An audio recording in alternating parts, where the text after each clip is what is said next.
In the frost-bitten winter of 1840, deep within the shadowed valleys of Eastern Europe, there existed a kingdom ruled not by mortal men, but by creatures of the night. The Vampire King Dominic Ashford had reigned for 3 centuries, his name whispered in terror across every village, every cottage, every hearth where families huddled close. But what the world didn't know was that behind his fearsome reputation lived a man cursed not just by immortality, but by a loneliness so profound it had turned his heart to stone. 17-year-old Elena Hartwell had always been her father's disappointment. Born to Lord Richard Hartwell, a cruel and ambitious nobleman who had gambled away his fortune and dignity, Elena was everything he despised, gentle, compassionate, and utterly uninterested in the political machinations that consumed his life. When Lord Hartwell made a catastrophic bet with a rival lord and lost everything, including his manor and titles, he found himself with only one bargaining chip left: his daughter. The Vampire King had a reputation for collecting tributes from desperate nobles, young women offered in exchange for protection or forgiveness of debts. Lord Hartwell, in his cruelest moment, offered Elena not out of necessity, but as punishment for her defiance, for daring to show kindness to the servants he abused, for questioning his authority. He wanted her to suffer in the cold embrace of a monster. But when Eleanor arrived at the obsidian castle perched on the mountain's edge, chains around her wrists and terror in her heart, she discovered something no one had ever spoken of. The Vampire King, expecting another trembling tribute to dismiss to the servants' quarters, found himself transfixed by the girl who looked at him not with the hatred he deserved, but with a strange, piercing understanding. This is the story of how a punishment became a salvation, how a monster learned to love, and how a discarded daughter became the most powerful queen the immortal world had ever known. But the path between a rival and crown would be soaked in blood, betrayal, and a sacrifice so profound that even death itself would weep. The iron chains were too tight around Elena's wrists, cutting into her skin with each jostle of the carriage, but she refused to cry out. She had learned long ago that showing pain to her father only made him smile, and she would not give him that satisfaction, not even now, not even as he sent her to what he promised would be a fate worse than death. Through the small barred window, she watched the landscape change from the brown, dying fields of her father's estate to dense forests, where the trees grew so thick that even midday sun couldn't penetrate their canopy. The 2 guards her father had hired, mercenaries with dead eyes and scarred hands, hadn't spoken a word to her since they dragged her from her bedchamber 3 days ago. They didn't need to. Their presence said everything. She was cargo, nothing more, a debt being paid in flesh and fear. "We're close now," one of the guards finally muttered, and Elena saw him make a sign against evil, his fingers tracing a cross over his chest. The other guard pulled a flask from his coat and drank deeply, the sharp smell of whiskey filling the carriage. They were terrified, she realized. These men who had probably killed and stolen without a second thought were absolutely terrified of where they were taking her. The knowledge should have frightened Elena more, but instead she felt a strange calm settle over her shoulders like a familiar shawl. What could the Vampire King do to her that her father hadn't already done? What could be worse than 17 years of being told she was worthless, a burden, a mistake that should have been a son? The carriage began to climb, the horses straining against the incline, their hooves slipping on loose stones. Elena pressed her face to the window and saw it, the castle. It rose from the mountain like a growth of black crystal, all sharp angles and impossible towers, wreathed in perpetual mist. No lights shone from its windows. No flags flew from its parapets. It simply existed, a monument to something ancient and inexorable. The gates stood open, she noticed with surprise. No guards challenged them as the carriage passed through the outer walls. No servants appeared to greet them as they entered the courtyard. Just silence, thick and oppressive, broken only by the nervous stamping of the horses. "Out!" the first guard ordered, yanking the carriage door open. Elena stumbled as he pulled her down, her legs weak from 3 days of confinement. The cobblestones of the courtyard were black, polished smooth by centuries of use, and in their surface she could see her reflection, a thin girl with tangled dark hair and a dress that had once been fine but was now stained with travel and fear. The guards practically dragged her toward the main entrance, a massive door of carved wood that depicted scenes of battle and blood. Before they could knock, it swung open silently, revealing darkness beyond. "Leave her," a voice said from within, soft as silk and cold as winter ice. The guards didn't need to be told twice. They released Elena so quickly she nearly fell, then turned and ran back to the carriage. She heard the crack of a whip, the panicked neighing of horses, and then the sound of the carriage racing back down the mountain, as if hell itself pursued it. Elena stood alone in the doorway, chains still binding her wrists, staring into the darkness that seemed to breathe and shift like a living thing. For a moment she considered running, but where would she go? Her father had made it clear. If she returned, he would simply sell her to someone worse or kill her himself for the insurance. She had no money, no friends, no place in the world except here, in this threshold between her old life and whatever came next. "Come inside, girl," the voice said again, and this time Elena detected something beneath the coldness. Was it weariness? Standing there won't change what's already been decided. She took a breath, squared her shoulders in a gesture of dignity her governess had taught her years ago, and stepped into the darkness. The door closed behind her with a finality that should have terrified her, but instead Elena felt only a strange sense of relief. At least here, whatever happened, her father couldn't touch her anymore. The entrance hall slowly revealed itself as her eyes adjusted to the dimness. Candles flickered to life along the walls, though no one lit them, their flames casting dancing shadows across tapestries that depicted scenes of impossible beauty and terrible violence. The floor was marble, veined with what looked like gold, and the ceiling soared so high above that it disappeared into shadow. Everything spoke of wealth beyond imagining, of power that had accumulated over centuries, of a presence that commanded the very stones to obey. At the far end of the hall, on a throne of carved obsidian, sat a figure so still that for a moment Elena thought it might be a statue. Then he moved, rising with a fluid grace that no human could match, and stepped into the candlelight. The Vampire King was not what Elena had expected.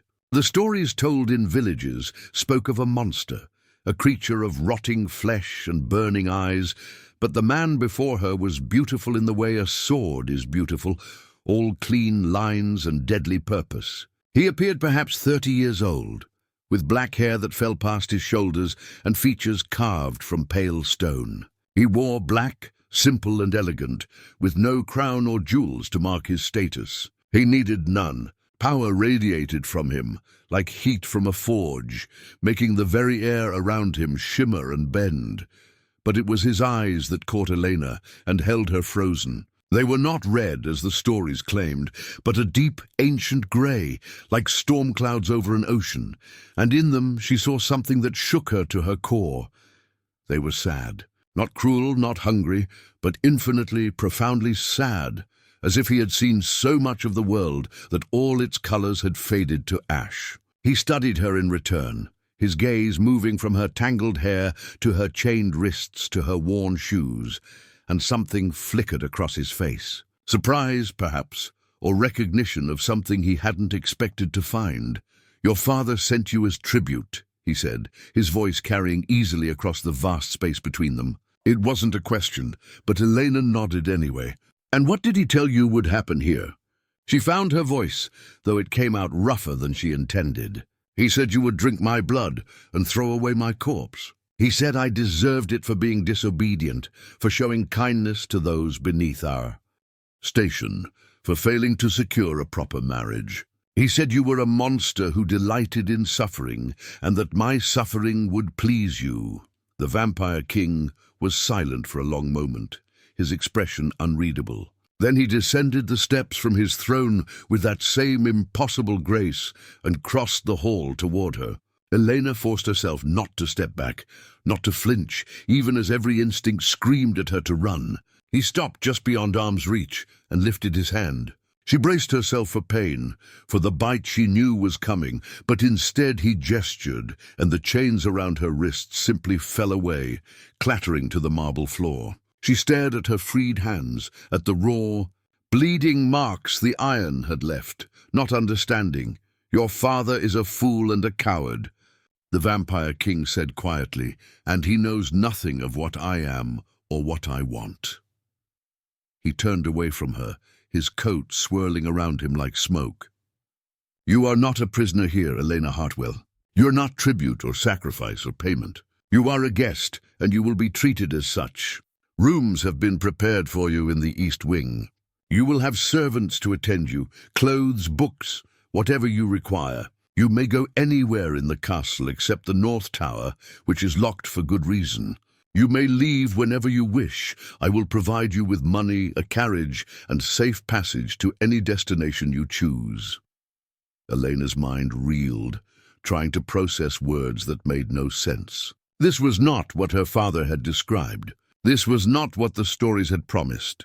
"I don't understand," she said, hating how small her voice sounded in the vast hall. "If you don't want me here, why did you accept my father's offer? Why not just refuse him?" The Vampire King stopped at the base of the throne steps and looked back at her, and in his ancient eyes she saw something that made her heart clench, rage, cold and controlled, but burning nonetheless. "Because I knew what he would do to you if I refused. Men like your father do not tolerate defiance, especially from daughters who dare to have compassion. He would have destroyed you slowly, broken you piece by piece, until nothing remained of the girl who showed kindness to servants and questioned cruelty. At least here you are safe from him. At least here you can become whoever you wish to be, not whoever he demanded you become." The words hit Elena like a physical blow, not because they were cruel, but because they were true. Because in that moment she realized this creature, this Vampire King, who was supposed to be a monster, had seen her more clearly in 5 minutes than her father had in 17 years. Tears welled in her eyes before she could stop them, silent and hot, tracking down her cheeks. She wiped them away angrily, frustrated with herself for this weakness, but more kept coming. She had not cried when her father chained her. She had not cried during 3 days in the carriage. But now, confronted with unexpected kindness from an unexpected source, her careful control shattered. "I'm sorry," she managed, her voice breaking. "I'm sorry, I don't mean to—" But the Vampire King had moved faster than thought, and suddenly he was beside her, pressing a silk handkerchief into her hands. He didn't touch her, didn't embrace her, but his presence was oddly comforting, solid and real in a world that had tilted sideways. "Don't apologize for tears," he said softly. "They are not weakness. They are proof that you haven't let cruelty make you cruel, that you haven't let hatred make you hard. Your father tried to send you to me as punishment, but what he actually did was save you from himself. The irony would be amusing if it weren't so tragic." Elena looked up at him through blurred vision. This impossible being who spoke of salvation and irony in the same breath, who had unchained her instead of binding her tighter. "What do I call you?" she asked, because she needed something solid to hold on to, some protocol to follow in this bewildering situation. A small, sad smile touched his lips, the first real expression she'd seen on his face. "My given name is Dominic, though it has been centuries since anyone used it. You may call me that if you wish. I would prefer it, actually. Your Majesty and my lord grow tiresome after 300 years. 300 years. The number hung in the air between them, a reminder of just how different they were, how vast the gulf between her mortal understanding and his immortal existence. But somehow it didn't frighten her as much as it should have. "Dominic," she said, testing the name on her tongue. It felt strange and intimate, like handling something precious and fragile.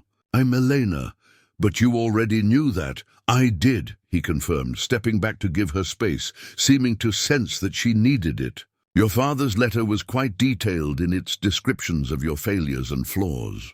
He wanted me to know exactly what a burden he was placing upon me, how worthless you were as tribute. What he didn't realize is that everything he listed as a weakness, your compassion, your defiance of unjust authority, your refusal to be molded into his image, are actually strengths. Rare ones, especially in the world he inhabits. A sound echoed through the hall, the soft whisper of footsteps on marble, and Eleanor turned to see a woman emerging from the shadows. She was perhaps 40, with silver threading through her dark hair and sharp, intelligent eyes that assessed Eleanor in a single glance. She wore a simple but elegant grey dress and carried herself with the quiet authority of someone who had managed a great household for many years. "Oh, Mrs. Blackwood," Dominic said, and Elena heard warmth in his voice for the first time. "Perfect timing, as always. This is Elena Hartwell. She will be staying with us. Please show her to the prepared rooms in the East Wing and see that she has everything she needs." Mrs. Blackwood curtsied, not to Dominic but to Elena, treating her with a respect Elena had never experienced in her father's house. "Of course, my lord. Miss Hartwell, if you'll follow me." Elena glanced back at Dominic, uncertain, and found him watching her with an expression she couldn't quite read. "Rest tonight," he said quietly. "Tomorrow, if you wish, I will show you the library. It's quite extensive, and I suspect you might enjoy it. But there's no obligation. This is your home now, for as long as you choose to stay. You owe me nothing, Elena. I want you to understand that. You are not in my debt. You are not my property. You are simply here, safe." The word safe resonated in Elena's chest like a bell, clear and true. She nodded, not trusting her voice, and followed Mrs. Blackwood into the depths of the castle. As they walked through corridors lit by those same sourceless candles, climbing stairs that spiraled higher than should be possible, Elena's mind churned with questions. Why would a vampire king, a creature of legend and nightmare, show kindness to a girl sent as tribute? What did he gain from treating her well? Was this some elaborate cruelty, a game meant to make her suffering sharper when it finally came? But beneath the questions lay something else, something Elena was almost afraid to acknowledge: hope. Fragile and new, like a seedling pushing through frozen ground, but real nonetheless. Mrs. Blackwood stopped before a door carved with intricate patterns of roses and thorns. "These will be your chambers, miss," she said, pushing the door open to reveal a suite of rooms that took Elena's breath away.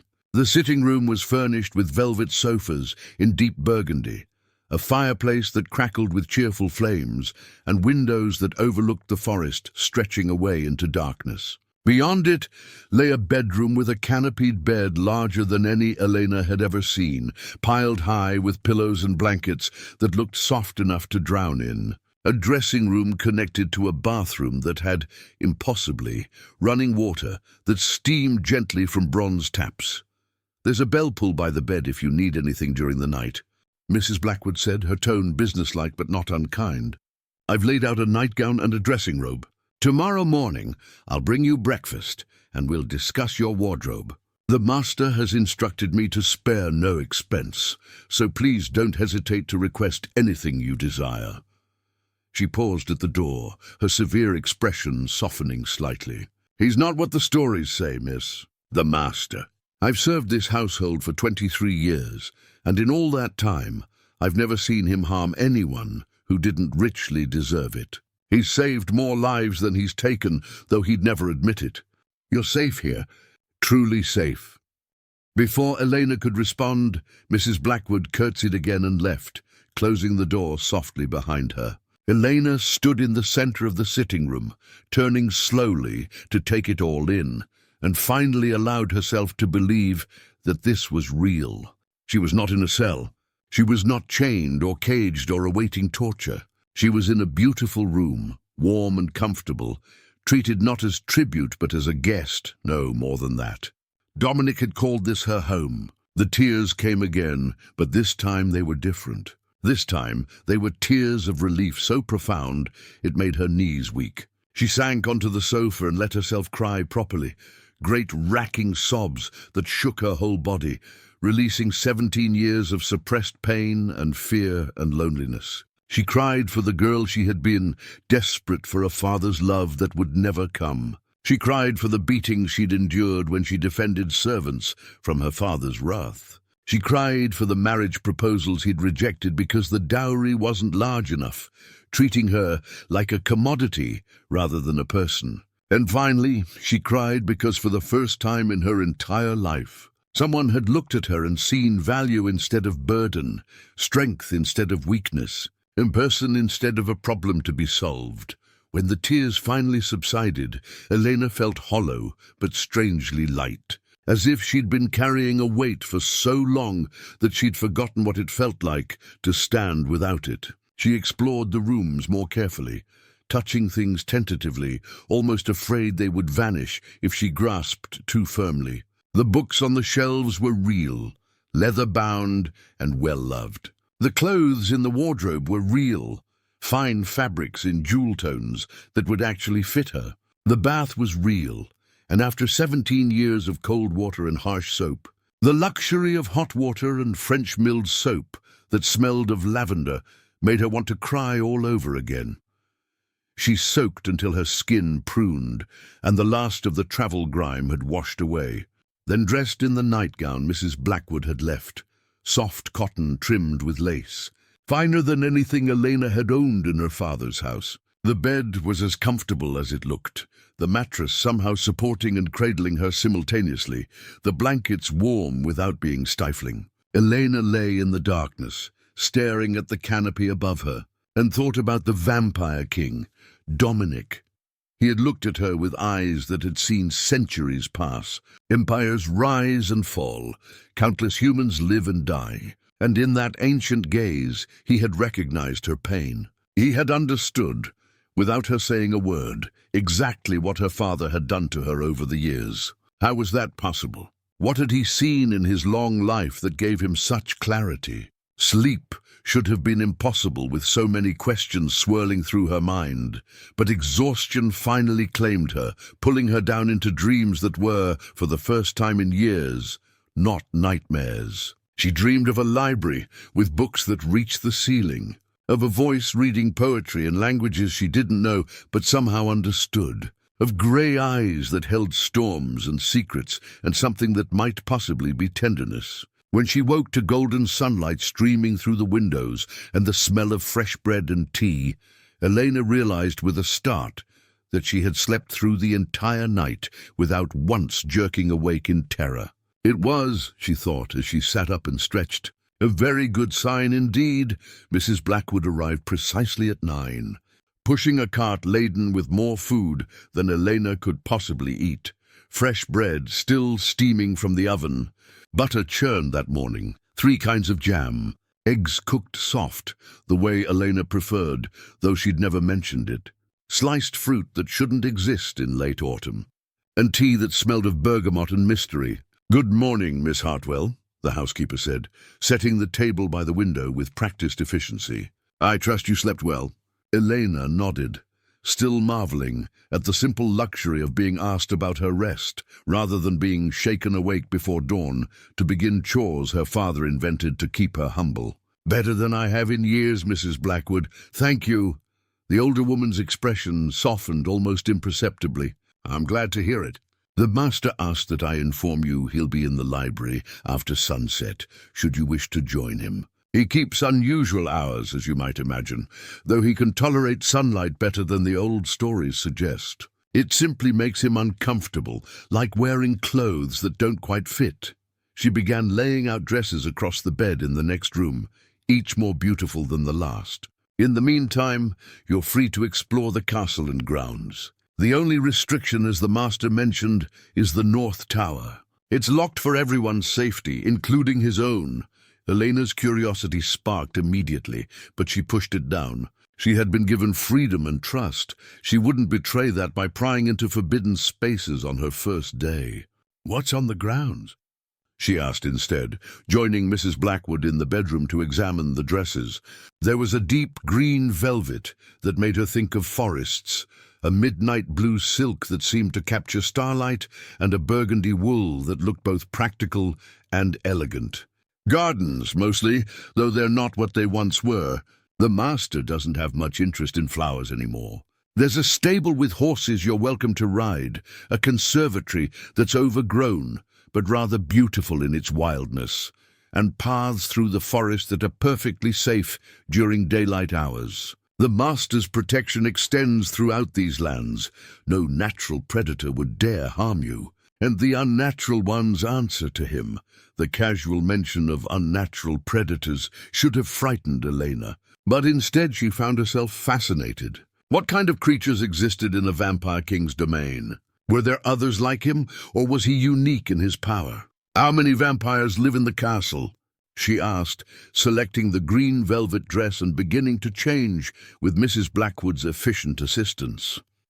The housekeeper's hands stilled for just a moment on the dress's buttons.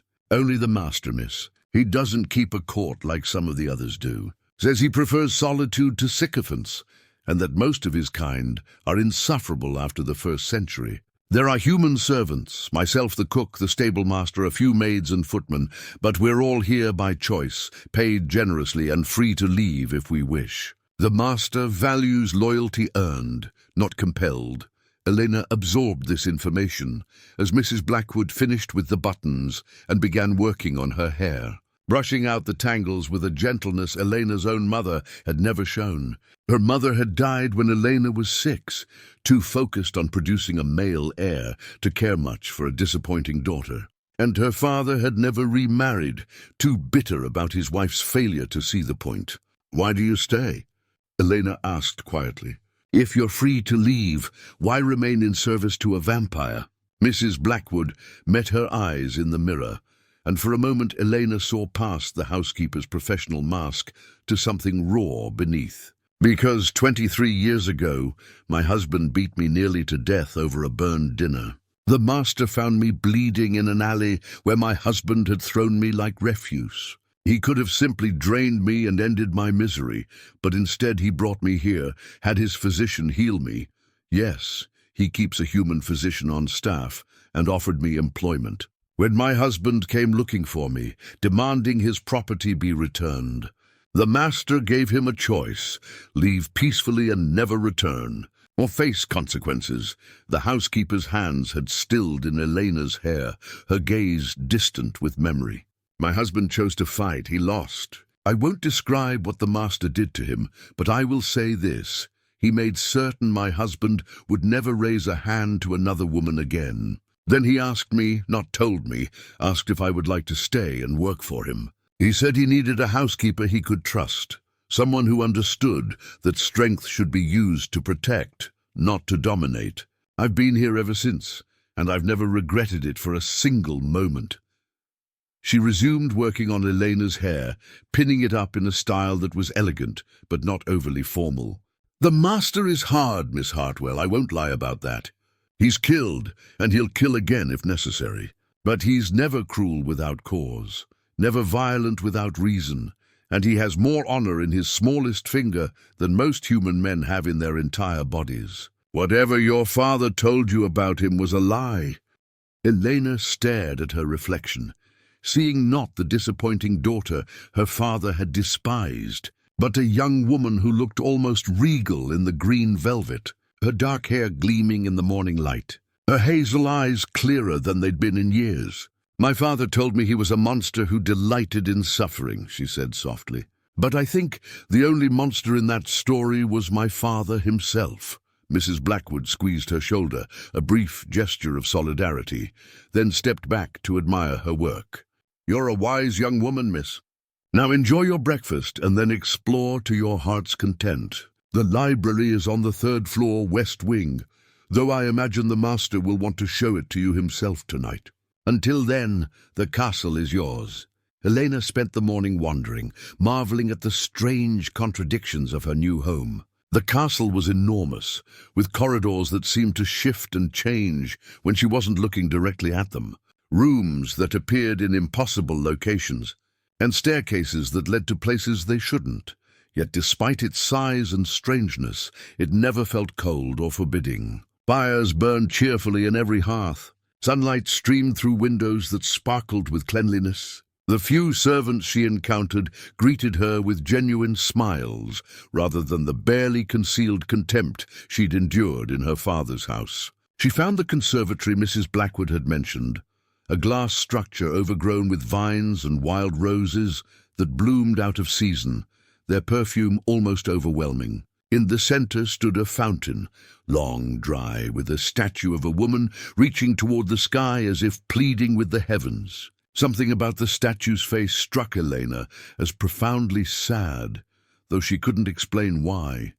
The stables housed a dozen horses, all magnificent specimens that nickered softly as she entered. The stablemaster, an elderly man with kind eyes and gnarled hands, introduced her to each one and offered to saddle any she liked for a ride. Elena chose a gentle grey mare named Moonlight and spent an hour riding the forest paths, accompanied at a discreet distance by a footman whose job, she realized, was to keep her safe rather than to spy on her. The forest was beautiful in a wild, untamed way, all golden leaves and slanting autumn light, and for those precious moments, Elena felt something she'd never experienced before. Peace. True, uncomplicated peace, with no fear lurking beneath it, no dread of returning home to her father's cold fury. By the time she returned to the castle, it was late afternoon, and the sun was beginning its descent toward the horizon. Elena discovered she was ravenous, despite the enormous breakfast, and Mrs. Blackwood directed her to a small dining room where lunch had been kept warm. Roasted chicken, potatoes with herbs, vegetables prepared with actual butter instead of the lard her father's cook had used to save money. She ate slowly, savoring each bite, and found herself wondering what Dominic ate. Did he consume regular food, or only blood? If blood, did he kill for it, or were there other arrangements? The questions should have disturbed her, but they didn't. She was simply curious about this being who had shown her more kindness in a day than her own father had in 17 years. As the sun set and shadows lengthened across the castle, Elena felt anticipation building in her chest. Dominic had said he would be in the library after sunset if she wished to join him. The phrasing gave her a choice, an escape if she wanted it, but Elena found she didn't want to escape. She wanted to understand. She wanted to know why a creature who should be a monster acted with such deliberate gentleness.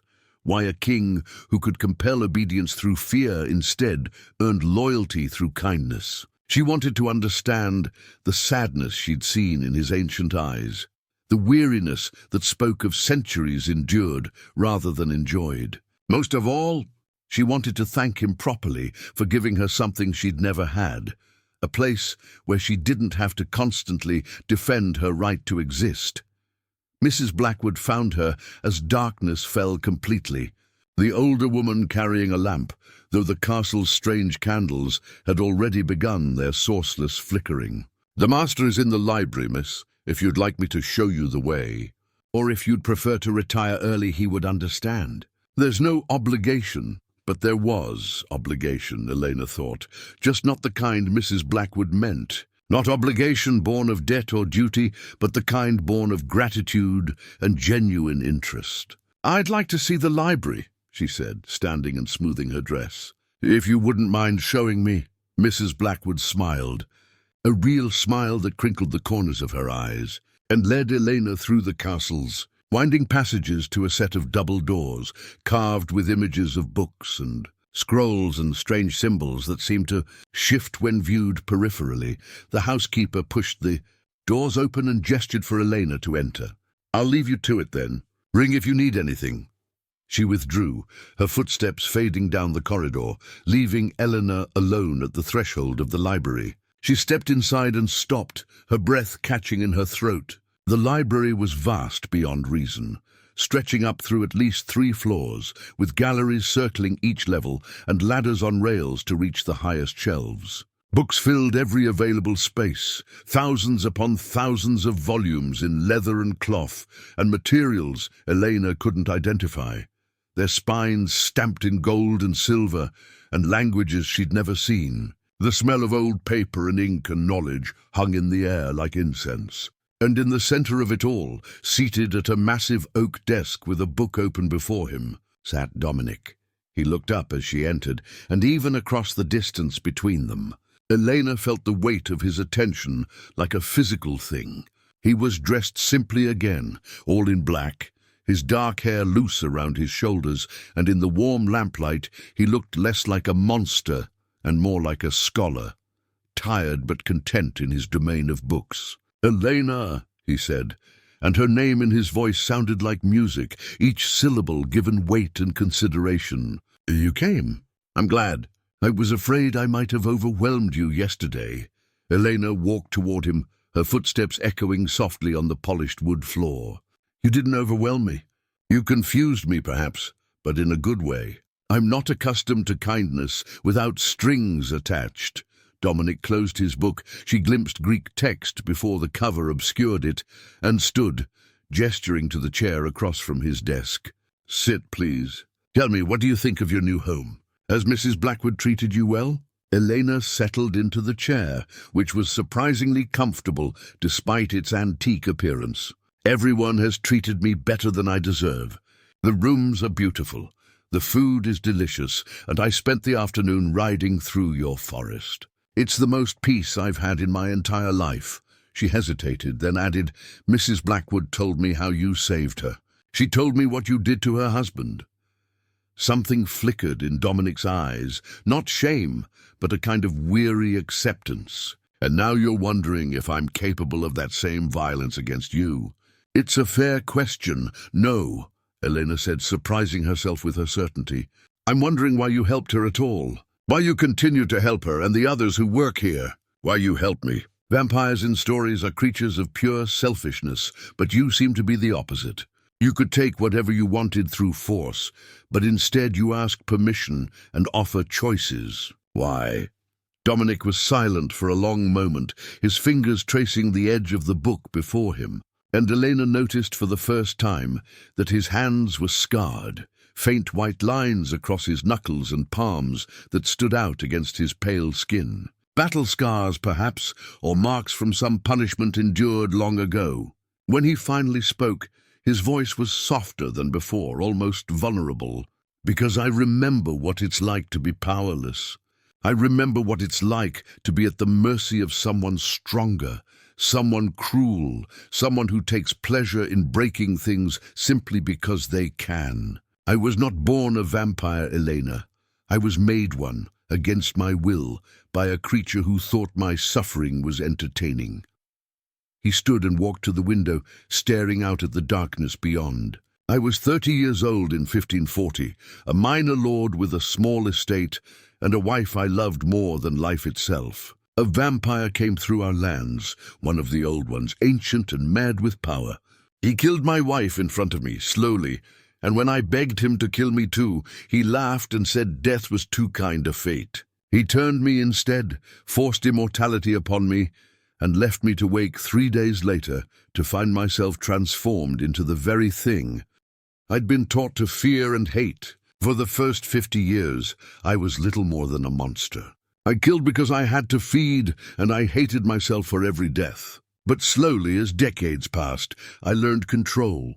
I learned that immortality didn't have to mean abandoning humanity. That power didn't have to corrupt." He turned back to face her. And in the lamplight, Elena saw tears glittering in his eyes, impossible tears. "Because vampires in stories didn't cry. I built this castle, gathered people around me who needed protection, and swore that I would never use my power the way it had been used against me. Never take without asking. Never break someone simply because I could. Never force immortality on another soul. Every person here is here by choice, including you.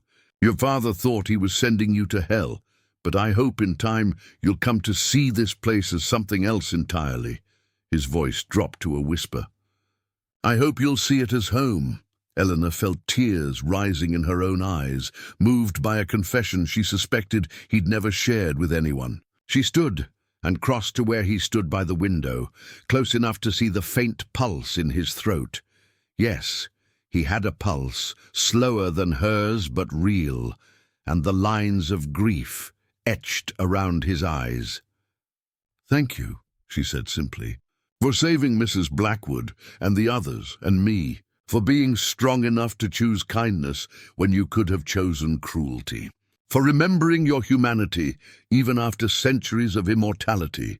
I don't know what I did to deserve your protection, but I promise I won't waste it. I'll make something of myself here, become someone worthy of the freedom you've given me." Dominic smiled then, a real smile that transformed his entire face from severe beauty to something approaching radiance. "You already are worthy, Elena. That's what your father never understood. You were never the problem, he was. His cruelty, his greed, his inability to see value in anything that didn't directly serve his ambitions. You showed kindness to servants and questioned injustice not because you were weak, but because you were strong enough to remain human in an inhuman environment. That kind of strength is rare and precious, and I knew it the moment I read your father's letter, listing all your so-called failures." He gestured to the library around them. "This is yours to use as you wish. Every book, every scroll, every map and manuscript. I've collected knowledge for 3 centuries, and it serves no purpose sitting unread. If you like, I can teach you languages. I speak 17 fluently and can read a dozen more. I can teach you history not found in textbooks, the truth behind legends, the stories that shaped the world. Not because I want anything in return, but because teaching is a joy I've not experienced in far too long. And I suspect you have a mind that hungers for knowledge, the way your father's house starved it." Eleanor looked around the library with new eyes, seeing not just books but possibilities, futures she'd never dared imagine. Her father had forbidden her from reading anything beyond basic letters and household management, claiming education made women difficult and unmarriageable. But here stood a man, no, a being, who offered her the accumulated wisdom of centuries with no strings attached, simply because he recognized her hunger and wanted to feed it. "I would like that very much," she said, her voice thick with emotion. "I can barely read Latin and my French is atrocious, but I want to learn everything. History, languages, philosophy, all of it. I want to fill my mind with so much knowledge that there's no room left for the voice of my father telling me I'm worthless." "Then we begin tomorrow," Dominic said decisively. "I'll have Mrs. Blackwood adjust the schedule so you can sleep in. No need to wake before noon if you don't wish to. We'll spend evenings here reading and discussing and debating. I warn you, I can be a demanding teacher but never a cruel one. If something doesn't make sense, tell me, and we'll approach it differently. Learning should be a joy, not a punishment." He moved back to his desk and pulled out a slim volume bound in red leather. "For tonight, though, I thought we might start with something simple, poetry. Do you know Byron?" Elena shook her head, settling back into her chair as Dominic sat across from her, the desk between them like a bridge rather than a barrier. "Lord Byron was a contemporary of mine, in a sense. We overlapped for a few decades before his death. Brilliant, troubled, scandalous, and utterly fearless in his work. This particular poem always resonated with me." He opened the book and began to read, his voice transforming the words from simple text into something alive and electric. "She walks in beauty like the night, of cloudless climes and starry skies. And all that's best of dark and bright meet in her aspect and her eyes." As Dominic read, Elena found herself mesmerized not just by the words but by the reader. He brought a depth to the poetry that transcended mere recitation, as if he understood intimately what Byron had meant, as if he'd lived every metaphor and simile. When he finished and looked up, there was a question in his eyes. Did she understand? Did she feel what he felt in those words? "It's beautiful," Elena said softly, "but also sad. He's describing perfection, but there's loneliness in it too, as if beauty of that caliber can never be truly touched or held." Dominic's expression shifted into something that might have been surprised respect. "Most people focus only on the beauty and miss the melancholy beneath it. You have an intuitive understanding of subtext. Elena, that will serve you well in your studies." They talked late into the night, or what Elena assumed was late night. Time felt strange in the library, as if the outside world's rules didn't fully apply. Dominic asked about her childhood, and she found herself sharing stories she'd never told anyone. About her mother's coldness and her father's escalating cruelty. About the servant girl she'd defended, who was beaten so badly she lost the use of one eye. About the proposals her father rejected, while telling Elena she should be grateful anyone wanted her at all. In return, Dominic shared fragments of his own past, his human life as a minor lord, his wife's love of gardens, which explained the wild conservatory, the first decades after his transformation when he'd been little more than an animal, driven by bloodlust. He spoke of learning control, of finding purpose in protecting rather than preying, of the profound loneliness that came with watching everyone he cared about age and die while he remained unchanged. "Don't you get tired?" Eleanor asked at one point. 300 years of existence, doesn't it become unbearable? Dominic considered the question seriously, his fingers steepled beneath his chin. "Sometimes. There are decades that blur together, periods where I sleep for months at a time simply because waking feels pointless. But then something happens. Someone like Mrs. Blackwood appears in my path, needing help I can provide, or I discover a new manuscript that changes my understanding of history. Or," he paused, meeting her eyes, "or someone like you arrives, and suddenly existence feels less like a burden and more like possibility. You remind me that the world still contains surprises, Elena, that even after 3 centuries, I haven't seen everything, experienced everything. That's a gift." The words hung between them, charged with meaning Elena wasn't quite ready to examine. She was 17, he was 330, and yet when he looked at her, she didn't feel like a child or a curiosity. She felt seen, truly seen, in a way that had nothing to do with age and everything to do with recognition, one wounded soul acknowledging another. It should have frightened her, this intensity of connection to a being so different from herself, but instead she felt safe in a way that defied logic. Dominic was dangerous, she knew that with certainty, but his danger was directed outward, toward those who threatened what he protected. To her, he was only gentle.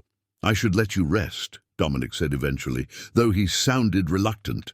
"Dawn is still hours away, but you've had a long day of exploration, and your body is still adjusting to feeling safe. That's exhausting in its own way." Elena realized he was right. She was tired, but it was a good tiredness, the kind that came from activity and stimulation rather than fear and stress. "Will you be here tomorrow night?" she asked, standing and smoothing her dress. "I'd like to continue if you're willing. Maybe start with Latin? I know enough to be dangerous, but not enough to be useful." "I'll be here," Dominic promised, standing as well and walking with her to the library doors. "And yes, we'll start with Latin. It's the foundation for so much else. French, Spanish, Italian, even English in many. Ways. Master Latin and the others come more easily." He opened the doors for her, ever the gentleman despite his predatory nature. "Sleep well, Elena. Dream of possibilities." Elena smiled, feeling it reach her eyes for perhaps the first time in years. "I think I will. Good night, Dominic." She walked back to her rooms with Mrs. Blackwood's lamp to light the way, but she didn't really need it.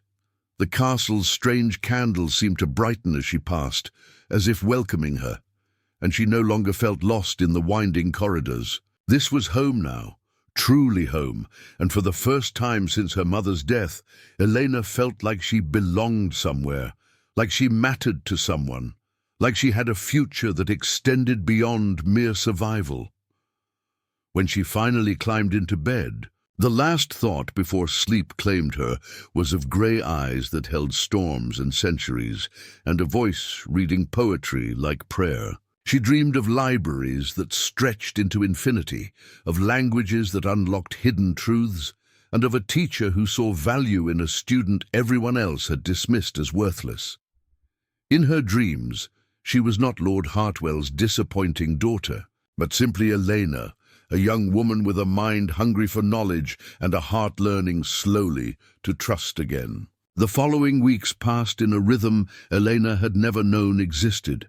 Days spent exploring the castle and grounds, evenings devoted to study with Dominic in the library, nights filled with dreams that grew progressively lighter as the weight of her past began to lift. Latin came easier than she expected, perhaps because Dominic had a gift for making the ancient language feel alive rather than dead. He would read passages from Ovid and Virgil, then explain the historical context, the political undercurrents, the hidden meanings that centuries of dry academic study had obscured. Within a fortnight, Elena could translate simple texts on her own. Within a month, she was reading poetry and understanding not just the words but the emotion beneath them. Mrs. Blackwood watched the transformation with quiet satisfaction, reporting to the cook that Miss Hartwell smiled now, genuinely smiled, and had begun to put on weight in a healthy way after years of her father's house starving her. The other servants noticed too how Elena would stop to chat with them rather than hurrying past with eyes downcast, how she asked about their lives and remembered details from previous conversations, how she treated them with a respect that had nothing to do with station and everything to do with seeing them as human beings worthy of dignity. One evening, nearly 6 weeks after her arrival, Eleanor arrived at the library to find Dominic standing by the window as he often did, but his posture was tense in a way she'd never seen before. "Is something wrong?" she asked, setting down the Latin text she'd been studying in her rooms. He turned to face her, and she saw something in his expression that made her heart clench, anger, carefully controlled but burning hot beneath the surface. "Your father sent a letter," he said quietly, holding up a piece of paper that looked like it had been crumpled and then smoothed out again. "Would you like to know what it says?" Elena's stomach dropped. She'd managed to go weeks without thinking about her father, without letting his voice echo in her mind, telling her she was worthless. The thought of him intruding on her sanctuary made her feel physically ill. "I'm not sure I do," she admitted, "but I suspect you're going to tell me anyway. Been working through. Shall we continue with Cicero? Or would you prefer something lighter tonight? I have a collection of Persian poetry that's quite beautiful, though we'll have to work through translation since you haven't learned Farsi yet." Elena wiped her eyes and managed a shaky smile. "Actually, I'd like to learn more about you. You know so much about my past, but I know very little about yours beyond the broad strokes. What was your life like before you were turned? Who were you as a human?" Dominic's expression shifted, surprise and something that might have been pleasure flickering across his features. "Most people are afraid to ask me personal questions. They see the vampire first and forget there was a man before the monster." He moved to one of the library's comfortable reading chairs and gestured for Elena to take the one opposite. "What would you like to know?" Eleanor settled into her chair, tucking her feet beneath her in a way that would have earned her a beating in her father's house for being unladylike. Here, Dominic merely smiled at the casual pose. "Everything. Start at the beginning. Where were you born? What was your family like? What did you want from life before it was taken from you?" Dominic leaned back, his eyes going distant with memory. "I was born in 1510 in the north of England, the third son of a minor baron. Third sons get very little in the way of inheritance, so I was destined for the church, a fate I rebelled against spectacularly. I had no calling for God, you see, only for books and learning, and the wide world beyond my father's small estate. When I was 20, I left home with my father's furious blessing and made my own way through a combination of gambling, mercenary work, and occasionally serving as a scribe for lords who needed documents drawn up. It was a chaotic, dangerous, wonderful life." He smiled, the expression tinged with nostalgia and grief. "I met Catherine when I was 25. She was the daughter of a cloth merchant, educated beyond what was typical for women of her class because her father believed intelligence was wasted on no one. She could read Latin and Greek. She argued philosophy with me for hours, and she had the sharpest wit I'd ever encountered. I fell in love with her across a table in her father's shop, while we debated whether Aristotle or Plato had the better understanding of justice. Elena found herself leaning forward, captivated by this glimpse into Dominic's human past. "What happened? How did you go from scribe to minor lord?" A shadow passed over Dominic's face. Catherine's father died, leaving her a substantial inheritance, but no male relatives to protect her interests. The local lord was circling, planning to seize her property through legal manipulation. I married her to protect her, and then I used every underhanded trick I'd learned in my wild years to outmaneuver the lord and secure a small estate of my own. We had 5 years together, Eleanor. 5 perfect years in a small manor house with a garden, Catherine filled with roses and herbs, with books lining every wall, and debates that lasted until dawn. We wanted children, but none came, and looking back now, I'm grateful. They would have died that night too, and watching children die is something I'm glad I was spared. His voice had gone rough with emotion, and Elena saw his hands tighten on the arms of his chair. The vampire came on our 5th anniversary. We were celebrating just the 2 of us, with wine and cake Catherine had made herself. He appeared at our door, claiming to be a traveller seeking shelter, and we, fools that we were, invited him in. He was ancient even then, one of the first vampires ever made, and he was completely mad. He killed Catherine slowly, draining her over hours, while I was paralyzed by some power he had, unable to move or scream or help her. He made me watch every moment, telling me that love was humanity's greatest weakness, that caring for anything made you pathetic and vulnerable. Then when she finally died, he turned me, saying I should spend eternity remembering that lesson. Tears were streaming down Elena's face now, silent and hot, her heart breaking for the young man who'd lost everything in one terrible night. "How did you survive it? How did you not go mad yourself?" Dominic looked at her, his eyes bright with unshed tears, impossible tears from a creature who supposedly couldn't cry. "For the first decade, I was mad. I killed indiscriminately, hating myself and everyone else. I tried to end my own existence multiple times, but found that vampires are remarkably difficult to destroy. Then one night, I was about to drain a woman in an alley when she looked at me and said, 'Please, I have children who need me. I'll give you anything else, but please let me go home to my children.' I did it, and something in me broke, or maybe something healed. I saw Catherine in that woman's eyes, saw the love and desperation, and I couldn't do it. I gave her money instead and sent her home, and from that moment I started climbing back toward humanity." He wiped his eyes roughly, a gesture so human it made Elena's heart ache. "It took decades to rebuild myself into something approaching the man I'd been. I learned control, learned to feed without killing, learned to use my power to protect rather than destroy. I built this castle as a refuge, first for myself then, for others who needed safety. And I made a vow on Catherine's memory that I would never become the monster who destroyed me, that I would honor her gentle spirit by being gentle myself, except toward those who chose cruelty. That every person I saved was a small redemption for all the people I killed in those mad early years." He met Elena's eyes. "That's why I saved Mrs. Blackwood, why I saved you. Not because I'm good, but because I'm trying desperately not to be evil.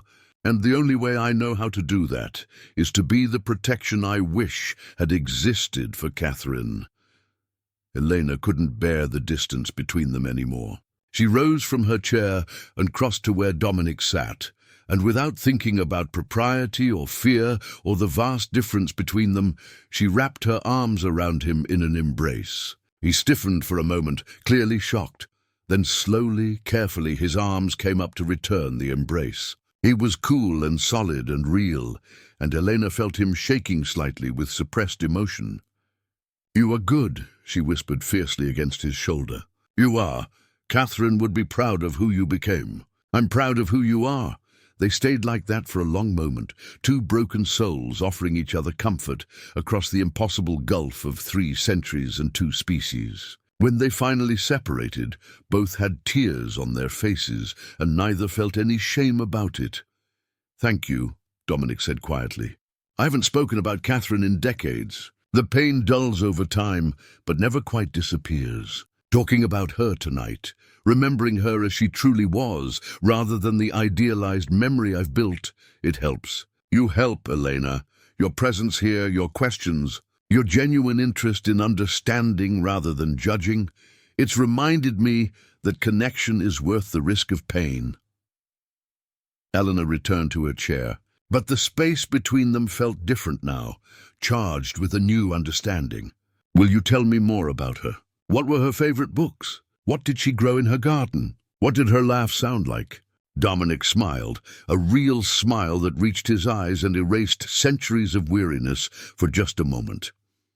Her favorite book was Dante's Inferno, which she found darkly hilarious. She said any religion that created such elaborate punishments for minor sins wasn't worth following. She grew roses in every color imaginable, and lavender for calming teas, and mint that took over half the garden no matter how much we tried to contain it. And her laugh, his voice softened with memory, her laugh was bright and sudden, like sunshine breaking through storm clouds. She would throw her head back completely unself-consciously, and it was the most beautiful sound I'd ever heard.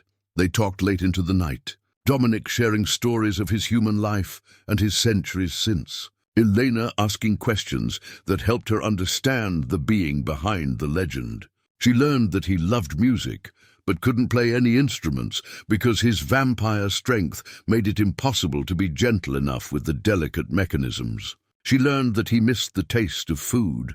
Though he could consume it if necessary, it brought him no pleasure or sustenance. She learned that he slept in the North Tower, the forbidden one, because he'd built a room there that could be completely sealed against sunlight, though he described it as more like hibernation than true sleep. She learned that he was lonely, profoundly and achingly lonely, in a way that 300 years of solitude had carved into his bones. And she learned that her presence had begun to ease that loneliness in a way nothing else had in decades.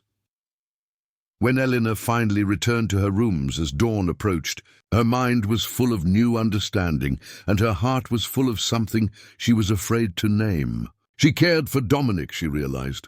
Not just gratitude or respect, but genuine care for his well-being, his happiness, his pain. Somewhere in the past 6 weeks, the frightening Vampire King had become simply Dominic, a man trapped in an immortal body, doing his best to honor his lost love by being better than the monster who destroyed them both. It should have been impossible to care so much for someone so different from herself. But Elena was discovering that the heart didn't much care about logic or reason, or the practical impossibilities of affection between human and vampire. She dreamed that day of roses and libraries, of grey eyes that held storms and centuries, of a voice telling her she was brave and worthy and valued. She dreamed of Catherine, though she'd never seen her a woman with kind eyes who smiled at Elena and said, "Take care of him. He's forgotten how to take care of himself." And she dreamed of her father's letter burning in black flames, turning to ash and blowing away on a wind that carried the scent of freedom. When she woke in the afternoon, Elena knew with certainty that she would never leave this place. This castle, these people, this impossible vampire who treated her like a queen, this was home now, truly and completely home. Whatever came next, whatever challenges lay ahead, she would face them here, surrounded by people who valued her and protected by a being who had chosen kindness when he could have chosen cruelty. Her father had meant to punish her,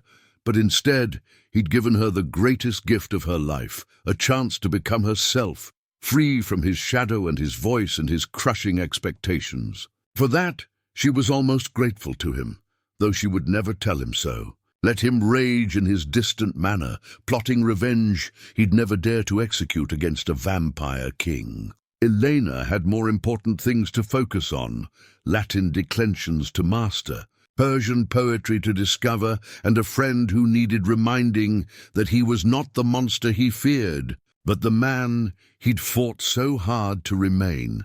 The winter months passed in a haze of contentment that Elena had never imagined possible. Her relationship with Dominic deepened with each passing day, their love growing stronger and more certain as they learned the rhythms of each other's existence. They were careful and deliberate in building their bond, understanding that what they were creating would last lifetimes and deserved proper foundation.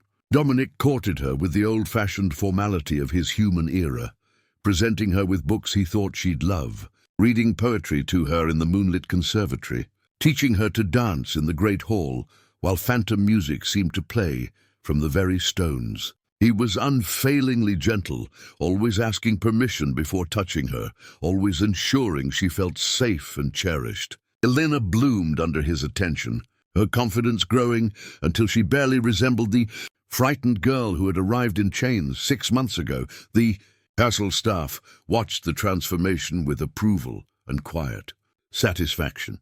Mrs. Blackwood had confided to the cook that in 23 years of service, she'd never seen the master so content, so fully present in his own existence. He smiled now, readily and often, and the terrible loneliness that had haunted his eyes for decades had faded into something approaching peace. The servants began preparing for what they assumed would be an eventual wedding, though they weren't entirely sure how such a ceremony would work between a human and a vampire. Still, they polished silver that hadn't been used in a century and aired out rooms that might serve for celebrations, wanting to be ready when the time came. Elena spent her days riding through the snow-covered forests, exploring the castle's endless rooms, and devouring books from the library with an appetite that delighted Dominic.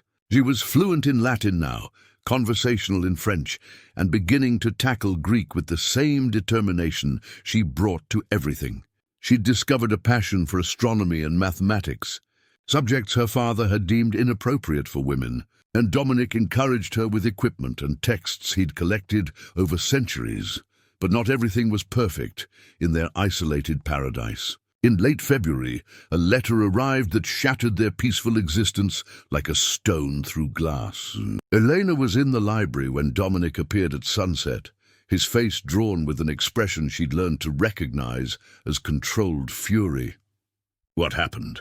she asked immediately, setting aside her translation work. Dominic held. "Perfect, Elena. You deserve everything beautiful the world has to offer." They ate slowly, talking and laughing, and Elena noticed that Dominic seemed nervous in a way she'd rarely seen. His hands trembled slightly as he poured wine, and his eyes kept darting to her face, as if memorizing every detail. "What is it?" she asked gently, setting down her fork. "You're worried about something." Dominic took an unnecessary breath, then reached across the table to take both her hands in his.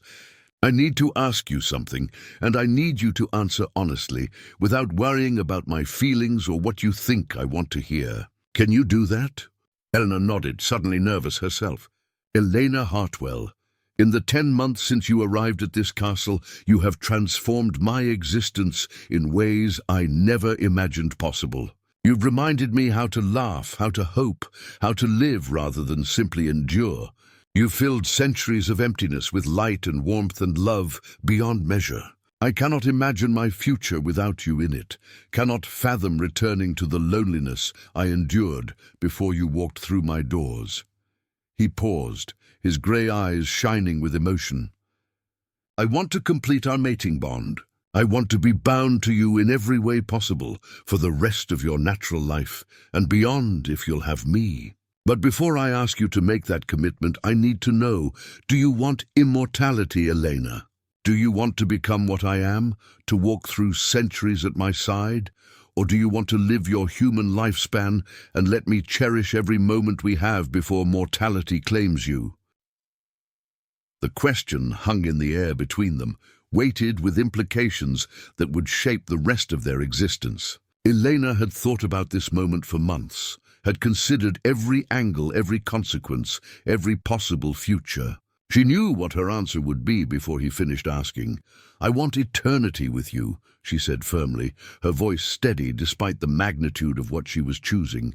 "Not because I'm afraid of death, or because I feel pressured, but because I cannot imagine a future where I age and die while you remain unchanged. I cannot imagine leaving you to face centuries alone after finally finding connection again. I want to learn languages that haven't been invented yet, read books that haven't been written, see the world change and evolve with you beside me. I want forever, Dominic. With you, I want forever." Dominic's face crumpled with relief and joy, tears streaming down his cheeks unchecked. "Are you certain?" "Elena, once it's done, there's no reversal. You'll be vampire, immortal, bound to blood and darkness. You'll watch the human world age while you remain frozen. You'll lose the ability to have children, to grow old naturally, to experience sunlight without discomfort. I need you to understand what you're giving up." Elena stood and walked around the table to kneel beside his chair, taking his face in her hands and forcing him to meet her eyes. "I understand perfectly.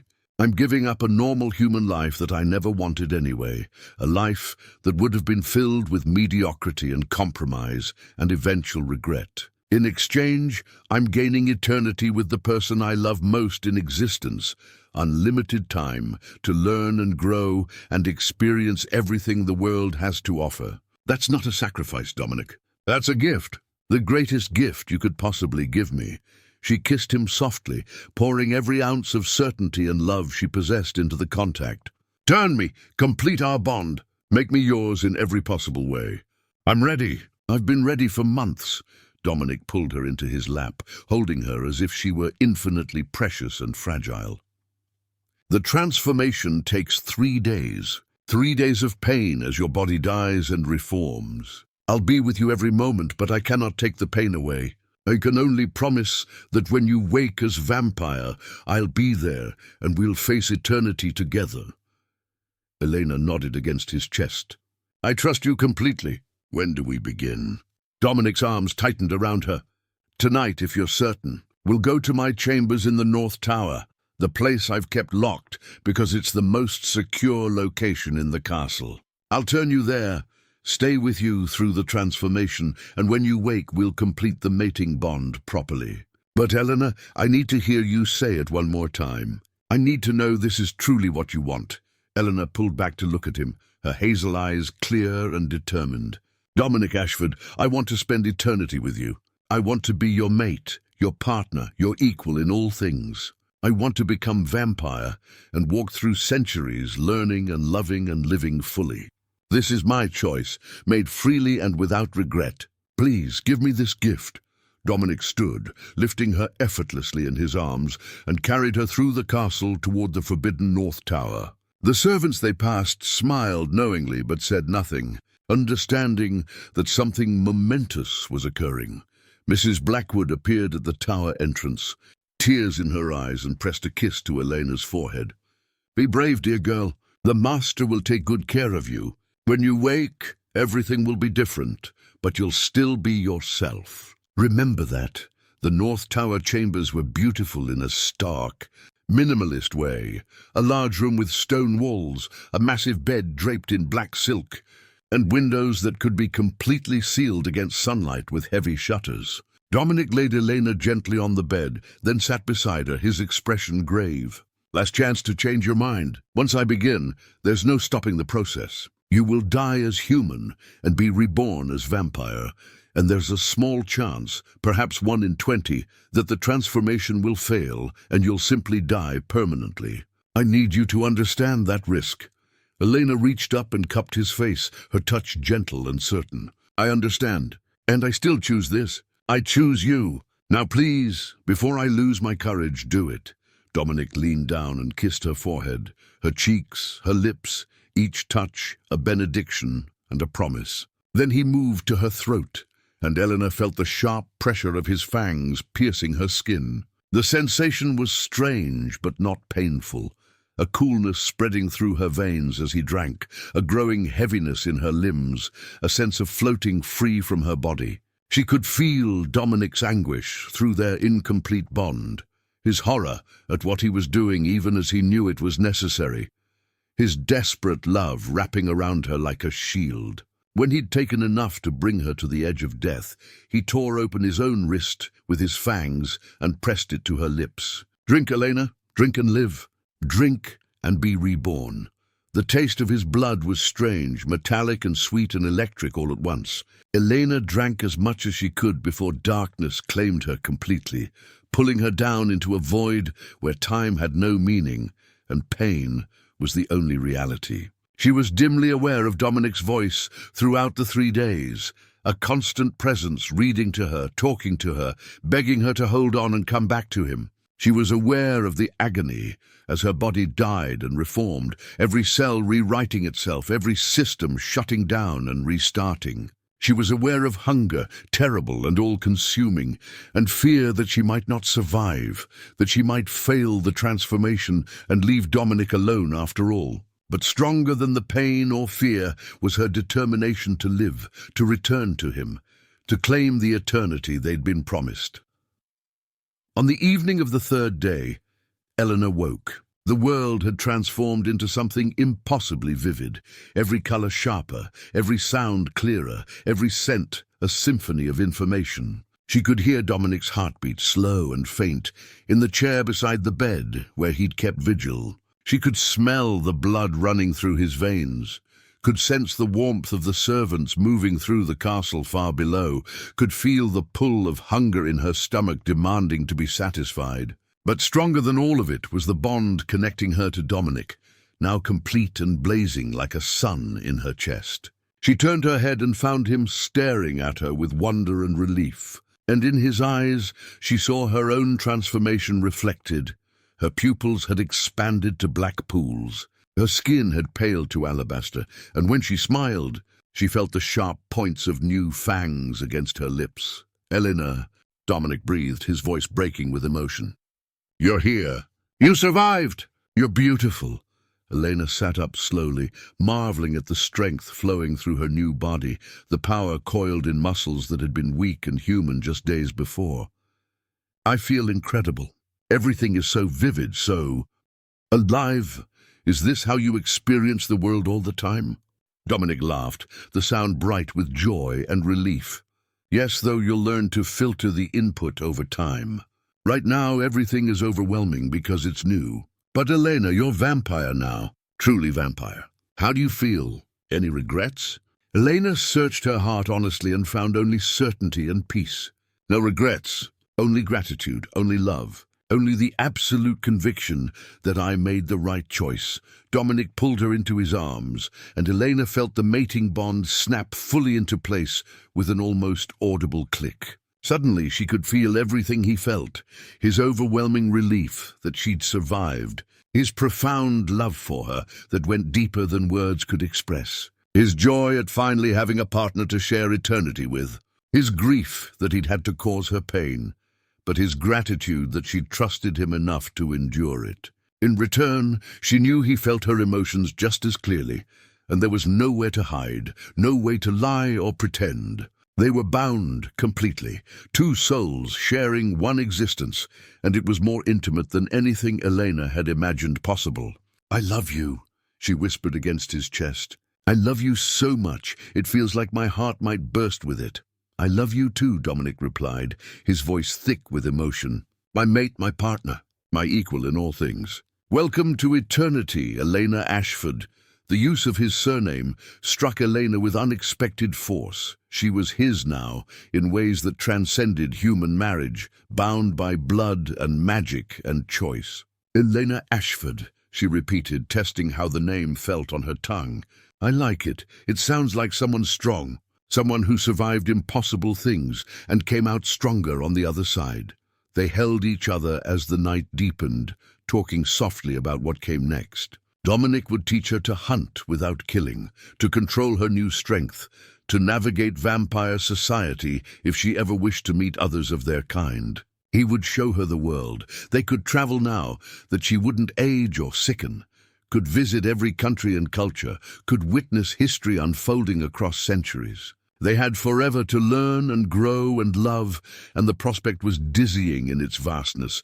But first, they had to address Elena's hunger. Dominic had arranged for donated blood from his physician contact, and he taught her to drink slowly, to savor rather than gorge, to satisfy the need without being controlled by it. Elena discovered that blood tasted different than anything she'd experienced as human. Not unpleasant, but strange and powerful, filling her with energy and strength. She also discovered that she could still eat human food for pleasure, if not sustenance, which delighted her beyond measure. The thought of never tasting Mrs. Blackwood's pastries again had been one of her few concerns about transformation. Over the following weeks, Elena adjusted to her new existence with remarkable speed. She was strong now, capable of feats that would have been impossible as human. She could move with supernatural silence and speed, could hear conversations happening rooms away, could see perfectly in complete darkness. But more importantly, she retained everything that had made her human: her compassion, her curiosity, her capacity for love and joy and wonder. She was vampire in body, but still herself in spirit. And that balance was everything Dominic had hoped for. The castle staff adjusted to their mistress's transformation with admirable aplomb. Mrs. Blackwood had served Dominic long enough to understand vampire nature, and she simply modified Elena's schedule and dietary requirements without comment.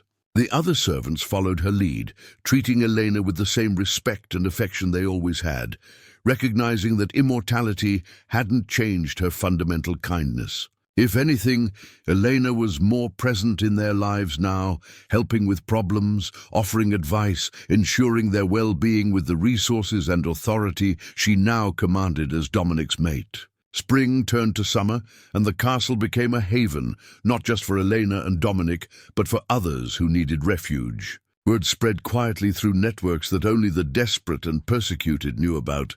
The Vampire King and his human-turned mate offered sanctuary to those fleeing abuse, persecution, or danger. Women escaping violent husbands, servants fleeing cruel masters, children orphaned by circumstance. They all found their way to the castle's gates, and they all found welcome. Elena threw herself into this work with passionate intensity, recognizing her own story in every frightened face that appeared at their door. She established a system for evaluating needs and providing assistance. Some needed only temporary shelter and resources to start new lives elsewhere. Others found permanent positions within the castle's growing household. Dominic watched her transform their home into a genuine refuge and felt his love for her deepen impossibly further. She had taken the power he'd given her and used it exactly as he'd hoped someone would, to protect rather than dominate, to heal rather than harm, to create light in darkness. One evening in late summer, as they walked through the gardens hand in hand, Eleanor stopped suddenly and turned to face Dominic with tears streaming down her face. "What's wrong?" he asked immediately, concern flooding their bond. "Nothing's wrong," Elena said, laughing through her tears. "Everything's right. Perfectly, impossibly right. Do you remember what you said to me that first night? You said my father thought he was sending me to hell, but you hoped I'd come to see this place as something else entirely?" Dominic nodded, remembering that moment with crystal clarity. "I remember. I hoped you'd see it as home." Elena shook her head, smiling radiantly. "It's more than home, Dominic. It's paradise. My father meant to punish me by sending me here, but instead he gave me everything I never knew I needed: safety, education, purpose, love, and eternity to explore it all. He wanted me to suffer, but I've never been happier. He tried to break me, but instead he led me to the person who would help me become whole. The irony is so perfect, it makes me want to laugh and cry simultaneously." She threw her arms around Dominic's neck, holding him tightly. "Thank you for saving me. Thank you for seeing value in what my father called worthless. Thank you for loving me when I'd forgotten how to love myself. Thank you for forever." Dominic held her close, his own tears falling freely, and marveled at the strange paths fate could take.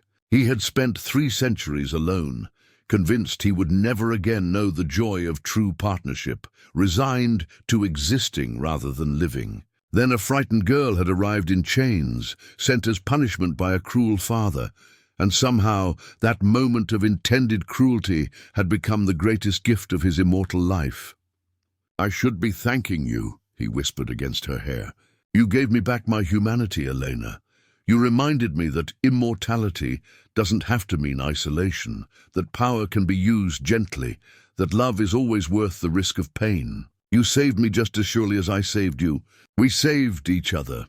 They stood in the garden as stars began to emerge overhead, 2 immortal beings wrapped in each other's arms, and around them the castle hummed with life and purpose. In the servants' quarters, Mrs. Blackwood supervised dinner preparations, while sharing stories with the new arrivals about the master and mistress's kindness. In the library, books waited to be read, knowledge waited to be discovered, centuries of accumulated wisdom ready to be explored.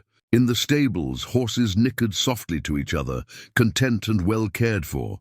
And in the great hall, portraits were being commissioned, one of Dominic and Elena together, to hang beside the painting of Catherine as a reminder that love could bloom multiple times, that honoring one love didn't preclude finding another, that the heart's capacity was infinite if you let it be.